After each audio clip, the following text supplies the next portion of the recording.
Good morning, everybody. How are we all doing this morning? All good? Yes, my name is Laura, and if you don't know me, it will be lovely to meet you at the end. I'm married to the lovely Joseph Green at the back. We have a little 2-year-old daughter called Eden, and we're expecting another little baby. Yes, I am pregnant at the start of October, so we're very, very excited. And this morning, I am kicking off our new sermon series called Summer Baggage. And Lacey has given me this lovely topic just to ease me in to like one of my first, I haven't preached in probably over a year. And she's eased me in with the topic of bitterness. Woohoo! Who's excited? Yes? Love the topic of bitterness. Thank you so much, Lucy, if you're listening. And I don't know what comes to mind when you think of baggage, especially whenever somebody says the word summer baggage. But the scene that comes to my head is that when you're at the airport and you're standing to get checked in, and you're like checking your bags in, and there's these people at the front of the queue have got their bags weighed, and they realize that they're like overweight and they're about to get charged, right? You're gonna they'll have to fork out 80, 90 quid. And so what they do is they open up their suitcases and frantically start taking things out of their suitcases, don't they? And they start reshuffling and start shoving their shoes in their hand luggage. And you see the guy that's binning books. He's just I'll pick up a magazine when I get through security.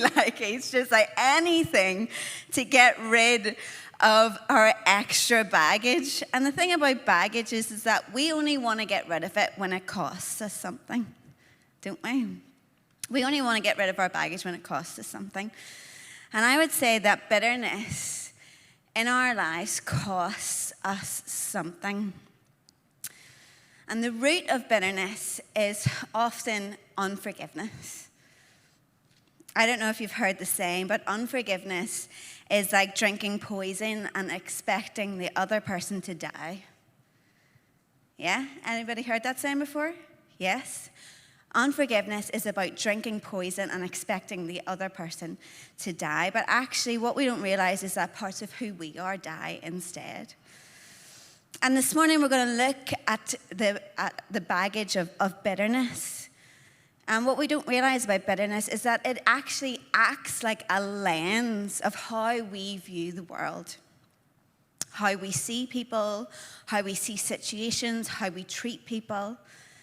And I don't know about you, but have you ever got a piece of dust stuck in your camera lens? Or maybe you're like my dad. He's just can't get his hands around an iPhone, and he has half of his finger on the lens. Anybody relate? Yes. And you're like, Dad, your finger's in the photo. And he's like, I can't get used to this iPhone. And it ruins the photo, doesn't it? And that's the way bitterness acts in our life. Bitterness entangles us, and it affects us physically, emotionally, and spiritually. And it hinders us from walking, or as we will read in our Hebrews passage, running in the full freedom that Jesus wants for us.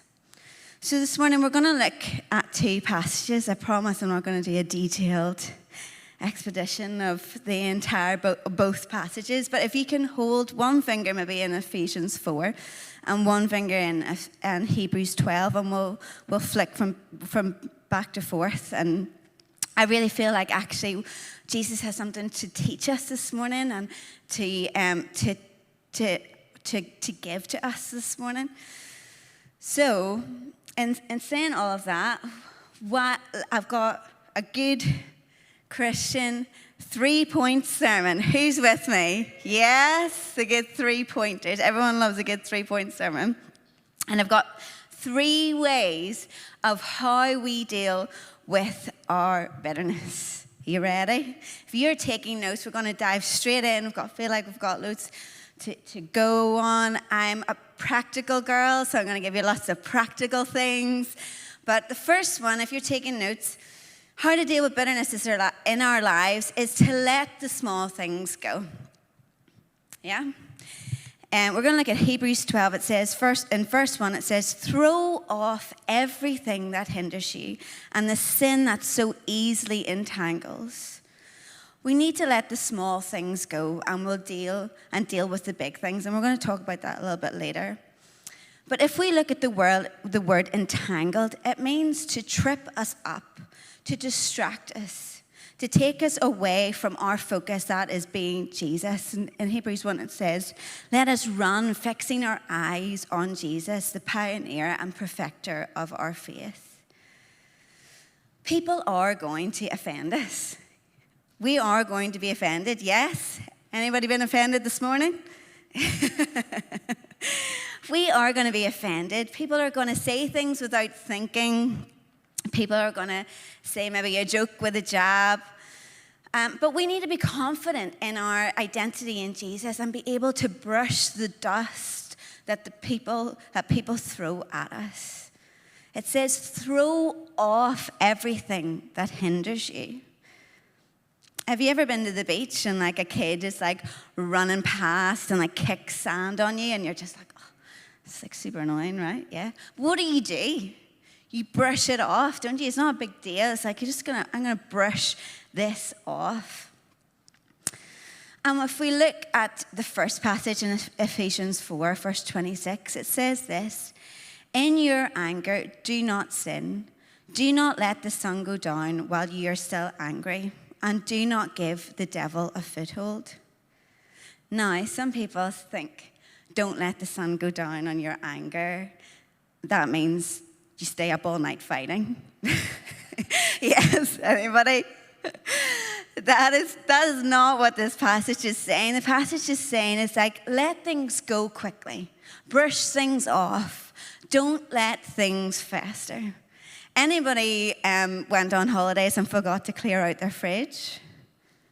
And then you come back and you're just like greeted with like moldy food in your fridge. And you're like, you come in and you smell it before you see it, don't you? You're like, oh no, what's that smell? And then you realize you've left like half a carton of milk and it's not good.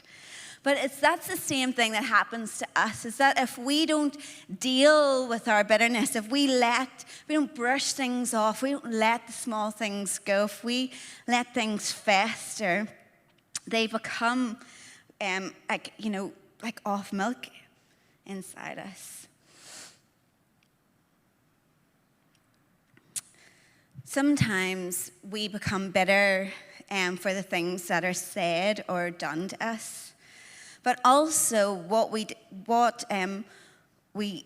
bitter and get annoyed about with people is actually the things that maybe they didn't say to us, or maybe the things that they don't do for us, or maybe the way that they don't act towards us. And I just want to touch on this really briefly this morning, and kind of put it as a bit of a marker, but we become bitter through unmet expectations of people, don't we? We have set expectations of how we want a person to respond or react, and when they don't react that way, just a few smirks, little smiles are like, you got me, that's me, I can see it. But yeah, when we have these unmet expectations, we become bitter, we become resentful of our friends, of our family, or of people. Pastor Darren from Garden Church says this. He says, unclear, unspoken, unrealistic, unconscious, and unagreed upon expectations will destroy a community. We can become so entangled in bitterness and resentful of people who don't meet our needs, our wants, and our desires. But in the Bible, there are 59 one another commands of how we live to one another. And it's about serving one another, not serving ourselves. And I, this morning, would love to get into a whole talk around boundaries, but we just don't have time for that this morning. But I will say this, that if we have decided to be a follower of Jesus, if we call ourselves disciples, our expectation or our response to people is not how can you serve me, but how can I serve you? I'll say that again. If you are a follower of Jesus, if you are a disciple of Jesus, if you want to follow his ways, our response and our expectation of people is not how can you best serve me, but how can I best serve you? And that doesn't mean that we don't have boundaries, we don't protect our time, our resources, our needs, our family, or we live this constant life of service or duty to people. Jesus had boundaries. Jesus retreated. He took himself away from crowds. Jesus spent time resting. He took time out with his disciples. He didn't come under the pressure to fulfill every single person's needs that he met. But if we are disciples, then we need to change our perspective and our thinking of serving others rather than being served by others. Yeah? So I'm a wee bit sneaky because I said there's 3 points, but for my first point, I actually got 2 points. Sorry. But we first need to shake off, let go of the small things, change our perspective, our expectation, gain our kingdom perspective of following Jesus, of putting others before ourselves. But secondly, in verse 27, still in Ephesians 4, it says, do not give the devil a foothold. We cannot give the enemy a foothold. I love this analogy. I heard this pastor says one time that a foothold is like, do you know whenever you have a door and it's not fully closed, but it's got a wee crack, it's open, and you can kind of stick your foot in to kind of keep it open? Yes? Are you with me? You seeing? I'm a visual learner. I hope you are too. Yes? Are you seeing me? Are you with me? And sometimes that foothold is that image is that, if we let the devil, if we have a crack open in our lives, if we have unforgiveness open in our lives, we give the devil a foothold. He puts his foot in it. And that leaves that door vulnerable to be opened, doesn't it? If he can just get his foot in, and just crack it open, then that leaves that door vulnerable to be open. So that's why it says, don't even give the enemy an inch, right? Don't give him a foothold. And the thing about the enemy is that the enemy never changes. His tactics are always the same. The enemy is the same in the Garden of Eden, and he's the same now. And his only purpose is to steal, kill, and destroy. And he does that by being known as the father of lies. Okay, we look in the Garden of Eden. He comes along to Eve and he says, did God really say that? And what the enemy does is that he whispers. He kind of comes along and he takes a bit of our unforgiveness, that crack, and he says, if that friend was really a good friend, would they really say that to you? If that friend was a really good person, would they really have done that to you? Because what the enemy wants you to do is that he wants you to get stuck. If we go back to Hebrews 12, he wants you to get entangled. He wants to trip you up. He wants for you to lose sight of Jesus, of you running your race that is marked out for you. When the enemy comes and he tries to distract us, he tries to trip us up, we then start looking at other people's lanes, don't we? We start to criticize or judge. We start to question people's intentions towards us. And we begin to lose trust in people. You see where this goes? Proverbs 4, verse 23, one of my favorite verses, it says, above all else, guard your heart, for everything you do flows from it. We have to be on our guard. The enemy wants to catch us out all the time, and we have to get serious about guarding our hearts from bitterness.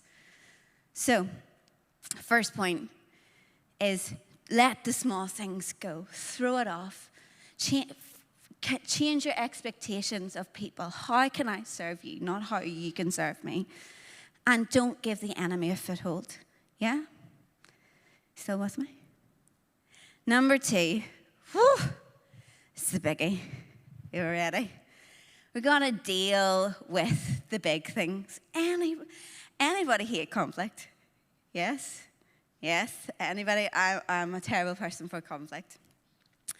I run from it. I'm just like, no, it's fine. It's all right. Just like ignore it. Bury it down. And it's fine. But it creeps up on us, doesn't it? That bitterness, that resentment creeps up with us, and we have to deal with it. We have to face it. We have to deal with conflict. And there's this phrase going about at the minute. It's called truthing. We have to learn to truth one another. And that means showing up with honesty, and it means pushing in to the really hard and the really awkward conversations. I don't know if you've ever experienced this with like a family member or a friend or maybe your spouse. And you come in and you realize that they're a little bit off, yeah? Kind of give you a bit of the cold shoulder. And you kind of ask, never happens, Peter, in your house at all, no. And this is where all the elbows start like digging in, isn't it? And you come in and you're like, you all right? You okay? Yeah, yeah, just tired, you know. And you say, so you sort of like sense, you're like, okay, there's something up, something wrong. So you prod a little bit more. You're like, you okay? You all right? You seem a wee bit off. Like, and you get the words, I'm fine. So you do them. I'm fine. Yes, where you're like, uh-oh, I'm in trouble. You're like, oh no, I'm fine. You know, you're like, oh, where's the exit? I gotta run, don't you? But Joe and I have this saying in our house. I don't know where we heard it from. Can you remember where we heard it from?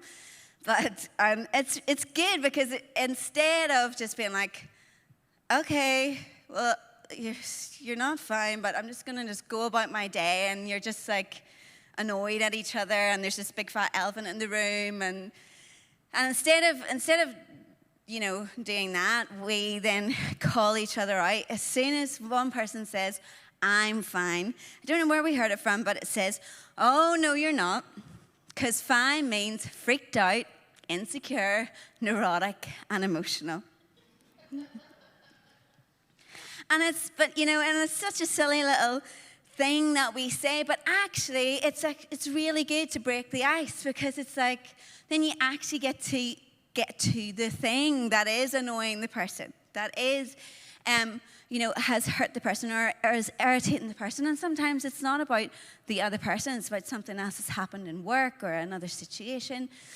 But the point is that you don't let things fester. You're dealing with things quickly. And we need to get comfortable with saying a few practical phrases to each other. One really simple thing that you can say to people is like, hey, when you said this, did you mean this? Or when you said this, I took it as this. Were you meaning that? So many fallouts or arguments or hurts with people is over miscommunication, isn't it? Is that we have decided in our heads what they have communicated to us, what they have said to us. We maybe heard something wrong or just taken something, or we again have seen it through that broken lens, that lens of hurt, that lens of bitterness. And I'm not saying, again, to do this with every single person who offends you walking down the street. That's not being emotionally healthy.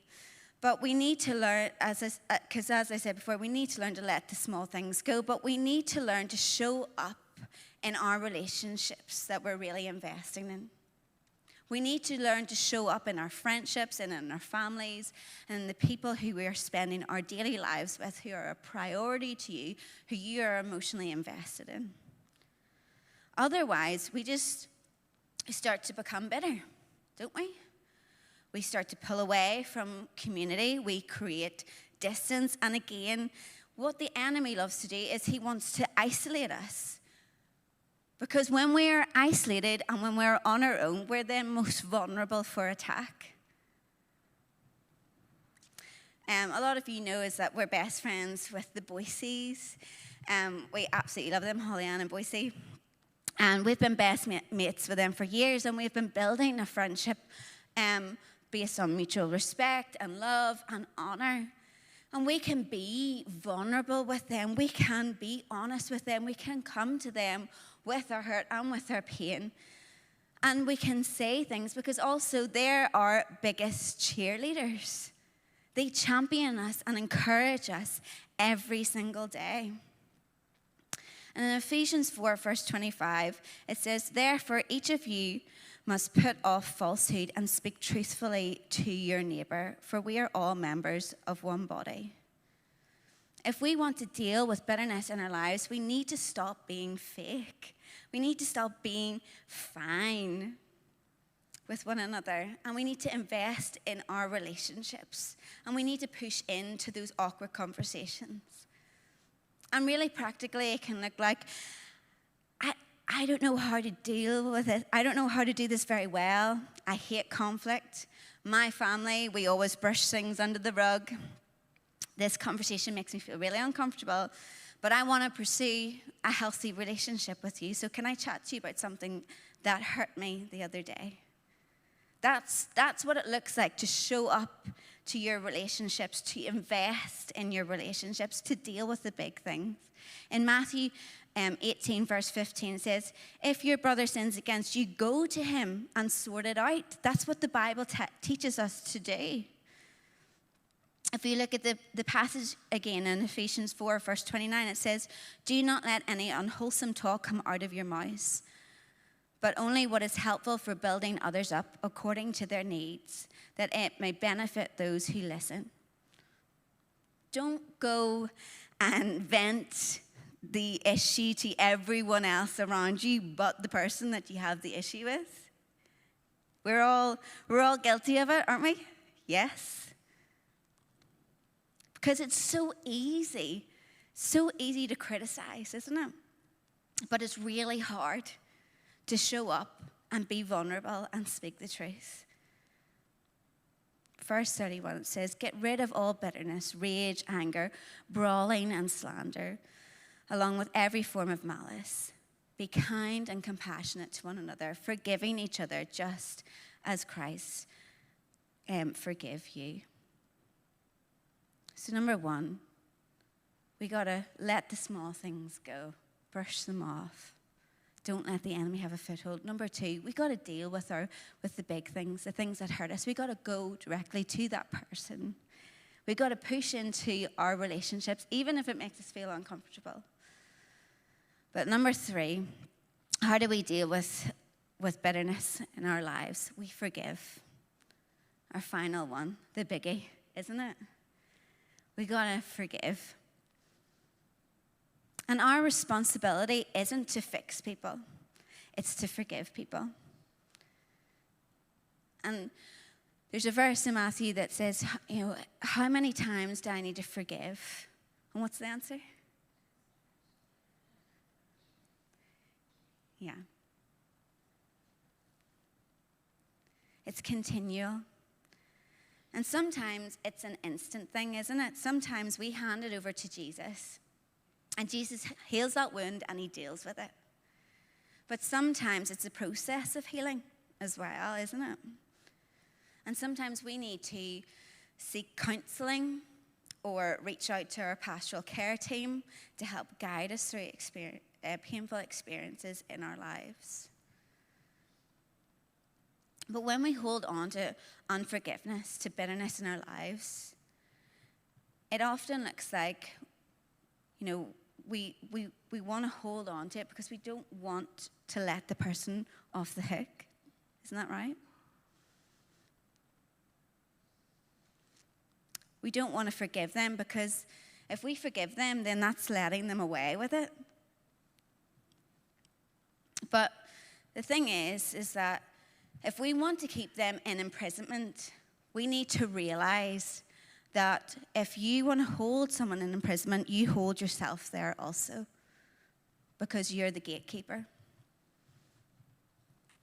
And as much as we want to hold a person captive, we end up then holding ourselves captive. That's how we become bitter. That's how we become resentful. We hold ourselves captive in holding the other person captive. And I know this morning some of your stories, but I don't know everybody's. And you might come to me and you say, Laura, you don't know what that person did to me. Like, I can't forgive them. It's too much. Like, I can't do that. And you're right. I might never know the pain or the hurt that you've experienced, but Jesus knows. And not only does he know, but he actually understands our pain. And the beautiful thing about King Jesus is that he will never expect something from you that he hasn't already done for you. I'll say that again. Jesus will never expect or ask anything of you that he hasn't already done for you. He took all of our pain, all of our hurt, all of our shame, all of our sin, and died on the cross. And he rose from the dead to give us life, and life to its fullness. That's your story if you are a Christian this morning. You are not defined by what others have spoken over you. You are not defined by what you have done, but by all that Jesus has done for you. And there's this gentle invitation this morning. And the thing about Jesus is he's so gentle. And he comes and he says this. He says, are you tired? Are you worn out? Burnt out on religion? Come to me. Get away with me and you'll recover your life. I'll show you how to take a real rest. Walk with me and work with me and watch how I do it. Learn the unforced rhythms of grace. I won't lay anything heavy or ill-fitting on you. Keep company with me and you'll learn to live freely and lightly.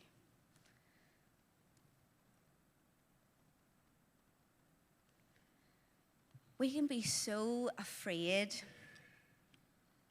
of letting things go because we've been so used to living in pain. It's our normal now. It's familiar. But what I've found is the most intimate and life-changing moments I've had is when I let Jesus into my pain, when I let him into my hurt, and I trust him with it. And some of you this morning have been carrying around baggage. You've been carrying around the baggage of bitterness for years, and you're really, really tired.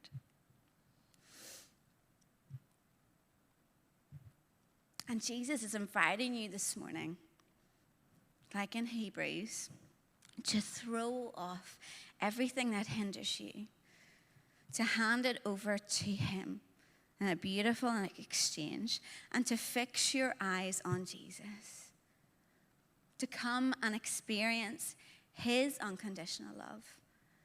Come and experience his goodness and his peace that surpasses all understanding. I'm going to invite the worship team up this morning.